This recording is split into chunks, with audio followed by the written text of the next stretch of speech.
Boa tarde a todos os amigos do YouTube. Nesse primeiro vídeo que eu quero expor para vocês é sobre as experiências que eu tive ao longo da minha vida religiosa e como alcancei o entendimento de algumas coisas importantes.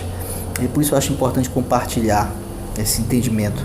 O canal, o foco mudou conforme o foco da minha vida, né? Antes eu estava ligado a uma instituição e servia aquela instituição, e o canal tinha esse foco. Mas agora, entendendo com mais profundidade a direção que a verdade nos dá, né?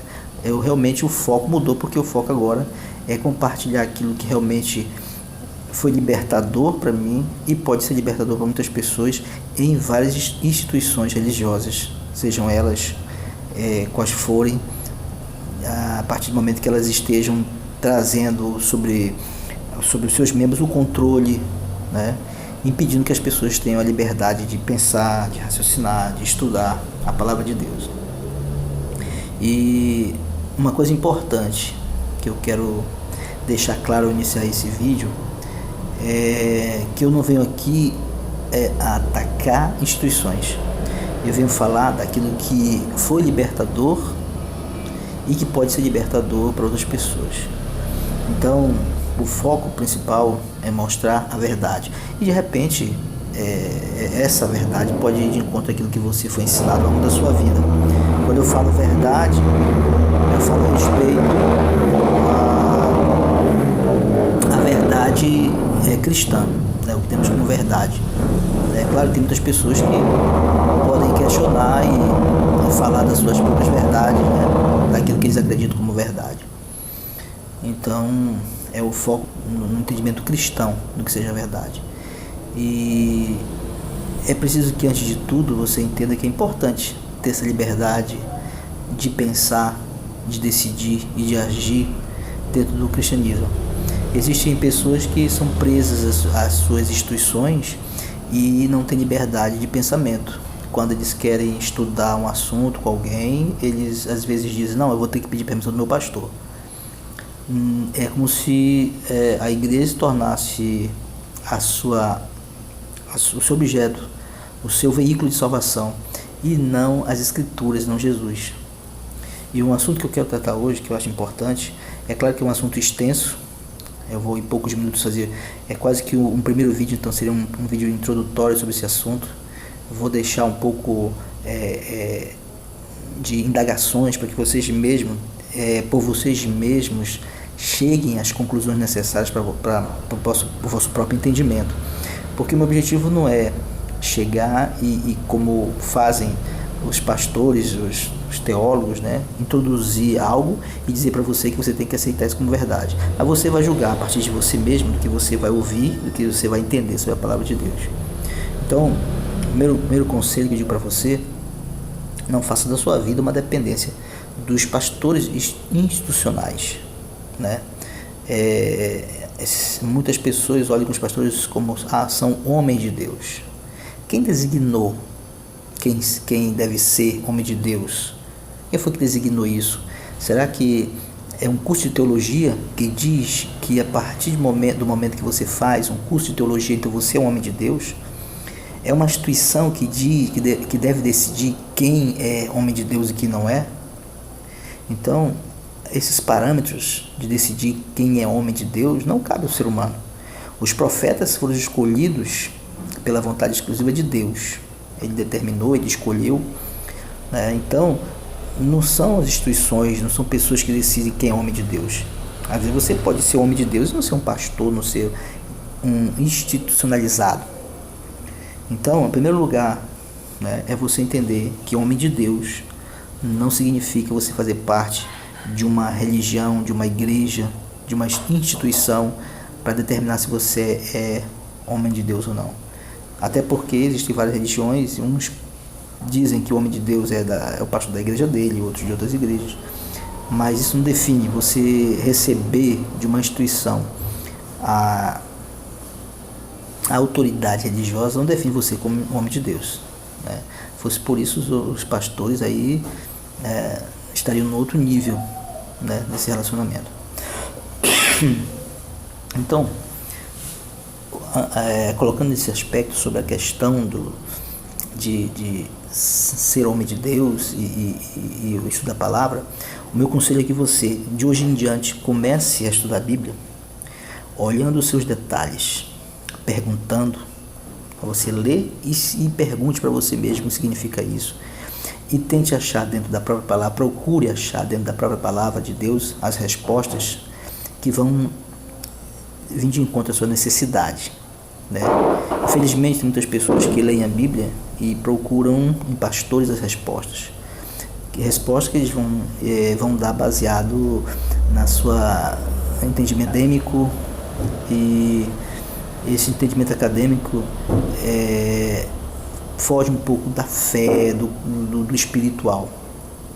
Eu vou dar um exemplo para que você entenda bem do que eu quero falar com isso. Existe uma passagem lá em 1 Coríntios 5:5, em que o apóstolo Paulo, falando de um jovem que estava cometendo uma espécie de incesto, né? Ficando com a mulher do pai dele, que era madrasta dele. E Paulo diz que esse jovem deve ser entregue a Satanás para que o espírito seja salvo no juízo, no final, né? Então, você vai ver no YouTube várias pessoas explicando. Uns vão dizer que não existe essa questão da separação, que o espírito e o corpo são a mesma coisa, né? Aí você vai encontrar várias especulações de teólogos afirmando muita coisa sobre esse assunto. Mas a Bíblia, ela deixa muito claro o que está escrito ali. E aí, nessa humildade de entender como está ali, é que você vai encontrar a verdade. Somente quando você entender a graça de Cristo, quando você entender o que é a graça de Cristo, você vai entender o que Paulo quis dizer com aqueles versos: entregue o corpo a Satanás para salvar o espírito. Porque há muitas pessoas que têm sofrido dentro das religiões por conta de pecados que não conseguem vencer. Alguns têm sofrido frustrações porque deixam de praticar algumas coisas que, em tese, né, não seria pecado, mas a igreja, o dogma da igreja diz que é, e vive uma vida frustrada dentro da igreja. Alguns que, dentro das suas instituições, por praticarem os dogmas institucionais, se acham numa condição de santidade. E isso é muito mais perigoso do que aquele que está lá fora se sentindo pecador, se sentindo dependente, necessitado de Cristo. Como eu falei, por ser um assunto extenso, né, hoje eu vou fazer um introdutório, uma pequena parte do que vamos apresentar ao longo do tempo nesse canal. Então, eu coloquei este verso de 1 Coríntios 5:5 para que você veja que existem coisas que só vou compreender se eu entender o sentido mais profundo da graça. Eu poderia começar, na verdade, desde o Gênesis, porque a graça começou lá, né? Quando o homem é criado, e ele tem uma condição espiritual antes da natureza pecaminosa se desenvolver dentro dele. E é esse o detalhe importante: a natureza pecaminosa que veio fazer parte da humanidade. E Paulo, ele chegou ao entendimento dessa natureza. Ele entendeu que não tinha como vencer essa natureza pecaminosa pelas forças humanas. E é incrível porque há um momento na vida de Paulo que ele diz: eu esmurro meu corpo e reduzo a escravidão, para que, tendo eu, né, pregado aos outros, não venha eu mesmo ser desqualificado. Mas isso foi um momento da vida de Paulo em que ele estava buscando essa vida espiritual a partir da sua força individual. Mas mais tarde, quando você vai ler em Romanos 7, do versículo 14 ao 25, você vai entender que Paulo entendeu que não tinha como vencer a carne. E em Romanos 8, capítulo 8, versículo 3 e 4, 3, 4 e 5, Paulo vai deixar claro que a carne, ela não se submete à lei de Deus. E ele diz que ela não pode fazer. E se a carne não se submete à lei de Deus, como é que você pode dizer que você pode controlar e abandonar o pecado? Quando você vê os pastores pregando, ou algum líder pregando, você tem que abandonar o pecado. Você não tem condição de abandonar o pecado. Não dessa forma. É claro que ao longo desse estudo você vai entender como se processa isso. E para fechar esse loco de entendimento, para deixar você refletindo, eu quero citar essa passagem de Paulo, que está em Romanos 7:25, em que ele diz o seguinte: graças ao Senhor Jesus Cristo, porque eu com a mente, com o espírito, sou escravo